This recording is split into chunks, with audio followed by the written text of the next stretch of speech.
آب حیات یشوع بن سیراخ 44واں باب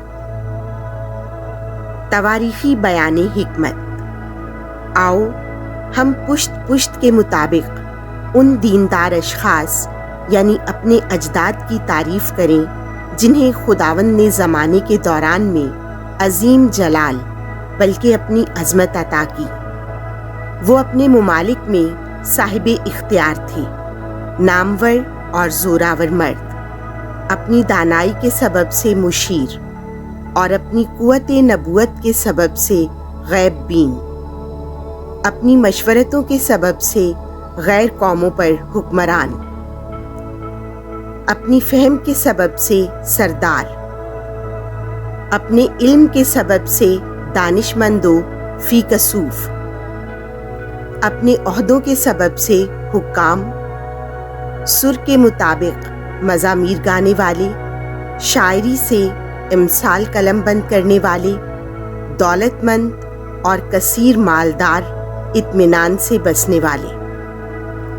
انہوں نے اپنے زمانے کے لوگوں میں عزت پائی اور اپنے ایام میں معروف تھے۔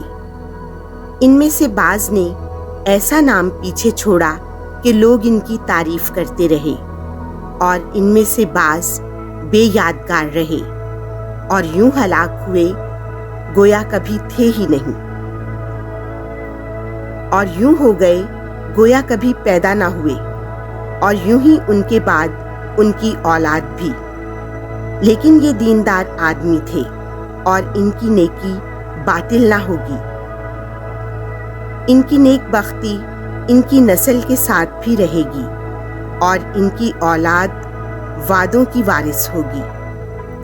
ان کی نسل اور بعد ازاں ان کی اولاد بھی انہی کی خاطر احکام پر قائم رہے گی۔ ان کی نسل ابد تک ہمیشہ رہے گی اور ان کی عزت نہ مٹے گی۔ ان کے جسم سلامتی سے دفن کیے گئے ہیں، اور ان کے نام پشتوں کے آخر تک زندہ رہیں گے۔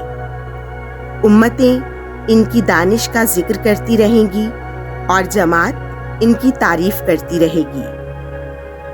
ہنوک اور نوح۔ ہنوک نے خداوند کو خوش کیا، فردوس میں منتقل کیا گیا۔ وہ تمام پشتوں کے لیے تعجب انگیز صاحب عرفان ہے۔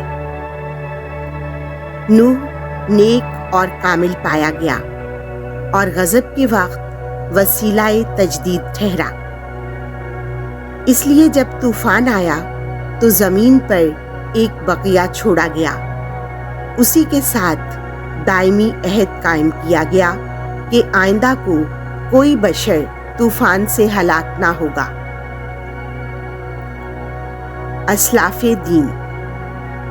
ابراہیم کثیر قوم کا بڑا باپ تھا، اور اس کی عظمت میں کوئی داغ نہیں پایا گیا، کیونکہ اس نے حق تعالیٰ کی شریعت کا تحفظ کیا اور اس کے ساتھ عہد باندھا، اور اس نے اپنے جسم میں عہد قائم کیا، اور امتحان کے وقت وفادار پایا گیا، تو اس لیے اس نے اس سے قسم کھائی کہ قومیں اس کی نسل سے برکت پائیں گی، اور کہ وہ اس کی نسل کو زمین کی گرد کی طرح بڑھائے گا، اور اس کی اولاد کو ستاروں کی مانند سرفراز کرے گا، اور سمندر سے سمندر تک اور دریائے فرات سے زمین کی انتہا تک انہیں میراث دے گا۔ اور ایسا ہی اس نے اسحاق کے ساتھ اس کے باپ ابراہیم کی خاطر کیا۔ اس نے یعقوب کے سر پر تمام انسانوں کی برکت اور عہد قائم کر دیے۔ اس نے اپنی برکتوں سے اسے عزت دی اور اسے میراث کا وارث کیا۔ اس کے حصوں میں تمیز کی اور انہیں 12 قبائل میں تقسیم کیا۔